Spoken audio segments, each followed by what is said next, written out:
ఛత్తీస్గఢ్, ఒరిస్సా నుంచి ఇక్కడ రకరకాల స్టేట్ల నుంచి 5-6 స్టేట్ల నుంచి ఇక్కడికి వచ్చేసి ఇక్కడ పనులు చేస్తున్నారు. సెంటరింగ్ పని కావచ్చు, మేస్త్రి పనులు కూడా కావచ్చు, రకరకాల పనులు చేస్తున్నారు. ఇక్కడ అయితే ఇక్కడ బిల్డర్ కన్స్ట్రక్షన్ లోపం 100% ఉన్నదానికి వాళ్ళు కూలిపోవడంతో ఇక్కడ 7 చనిపోవడం జరిగింది స్పాట్లో. ఇంకా కొంతమంది తీవ్ర గాయాల పాలైన వారందరినీ హాస్పిటల్ తరలించారు. అయితే వాళ్ళు ఉండడానికి అక్కడ నుంచి తీసుకొచ్చి ఇక్కడ పక్కన ఉన్నటువంటి అపార్ట్మెంట్లో వీళ్ళని చేర్పించడం జరిగింది.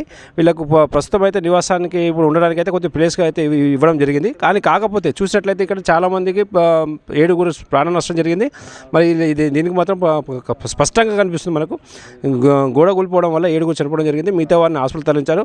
అధికారులు మాత్రం ఏం చెప్తున్నారంటే వీళ్ళకి ఎలాంటి ఇబ్బందులు లేకుండా అన్ని చర్యలు తీసుకుంటామని చెప్పడం జరుగుతుంది. మరి అలాగే బిల్డర్ పైన కేసులు కూడా నమోదు చేశాము. వాళ్ళని ఇమీడియట్లీ శిక్షించే ప్రయత్నం చేస్తామని చెప్పేసి అధికారులు కూడా తెలియపరుస్తున్నారు. V5 news, Hyderabad. మియాపూర్ బాజ్పల్లిలో చూసినట్లయితే ఇక్కడ ప్రహారీ గోడ కూలిపోయి 7 మంది చనిపోవడం జరిగింది. మనతో పాటు కుల హనుమంత్ రెడ్డి గారు ఉన్నారు. తనతో కొన్ని విషయాలు అడిగి తెలుసుకుందాం. సార్ చెప్పండి, ఇక్కడ ప్రహారీ గోడ కూలిపోయి 7 మంది చనిపోయినట్లు కనిపిస్తుంది. దీనికి మీరు ఏం చెప్తారు? ఇది పూర్తిగా బిల్డర్ ఆయనకు పర్మిషన్ ఇచ్చినటువంటి ఆఫీసర్స్, గత ప్రభుత్వంలో ఆయనకు పర్మిషన్స్ వచ్చినాయి. వాళ్ళే ఈ సంఘటనకు పూర్తిగా 100% వాళ్ళే బాధ్యత వహించాలి. తప్పకుండా ఎవరైతే చనిపోయినరో, ఎవరైతే మరి ప్రమాదానికి గురై ఇవాళ హాస్పిటల్లో ఉన్నారో వాళ్ళందరినీ కూడా 100కి 100 రూపాయలు కాపాడవలసినటువంటి బాధ్యత ఇవాళ ప్రభుత్వం కూడా తీసుకుంటుంది. మా ముఖ్యమంత్రి గారు ఇప్పుడే స్పందించారు. తప్పకుండా వారితో మేము వారికి అండగా ఉంటాం అని చెప్పి ధైర్యం చెప్పడం జరిగింది. నాకు కూడా ముఖ్యమంత్రి గారి ఆఫీస్ నుంచి నాకు ఇమీడియట్గా పొద్దున్నే చెప్పినారు, సంఘటనా స్థలానికి వెళ్ళి క్షతగాత్రులు కానీ ఆ చనిపోయినటువంటి వారి కుటుంబాలకు మీరు భరోసా ఇవ్వమని కూడా చెప్పినారు. వారికి అండగా ప్రభుత్వం కూడా ఉంటుంది. ఇక్కడ కుత్బుల్లాపూర్లో కాంగ్రెస్ పార్టీ పక్షాన వారందరికీ మేము అండగా ఉంటాం. 100కి 100 రూపాయలు వారికి న్యాయం జరిగే వరకు ఆ బిల్డర్ను కదలనివ్వకుండా, ఆ బిల్డర్ ఒక ఇంచు కూడా కదలకుండా మేము వారి పక్షాన నిలబడి వారికి న్యాయం జరిగే వరకు వారితో పాటు ఉంటాం.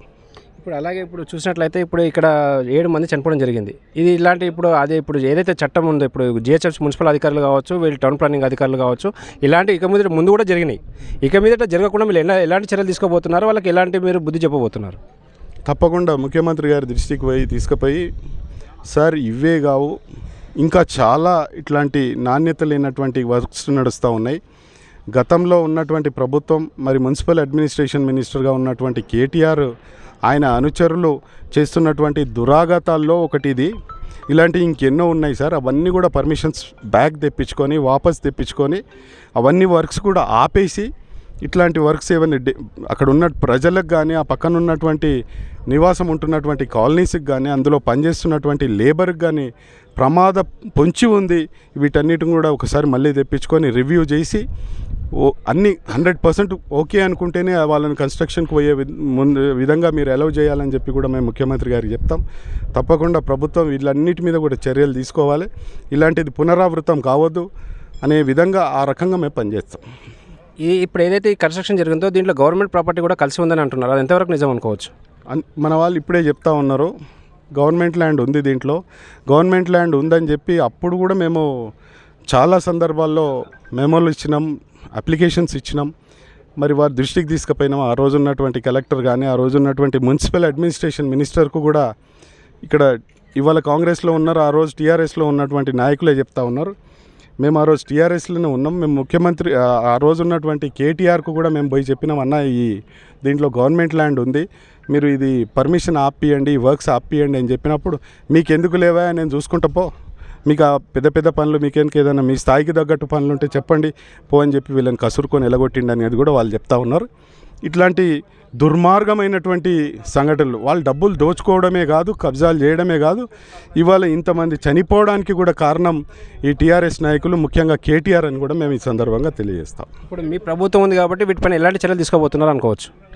తప్పకుండా దీని మీద పూర్తిగా సమగ్రమైనటువంటి విచారణ జరగాలి.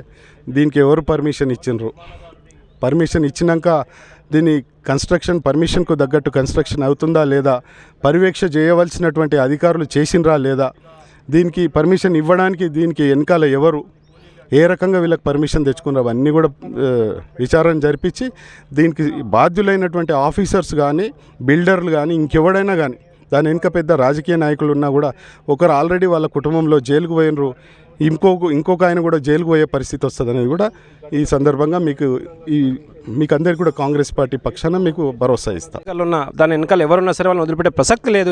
ఎట్టి పరిస్థితుల్లో వాళ్ళపైన చర్యలు తీసుకున్నంత వరకు వాళ్ళు వదిలిపెట్టామని చెప్పేసి స్పష్టంగా తెలియపరుస్తున్నారు. వి5 న్యూస్, హైదరాబాద్.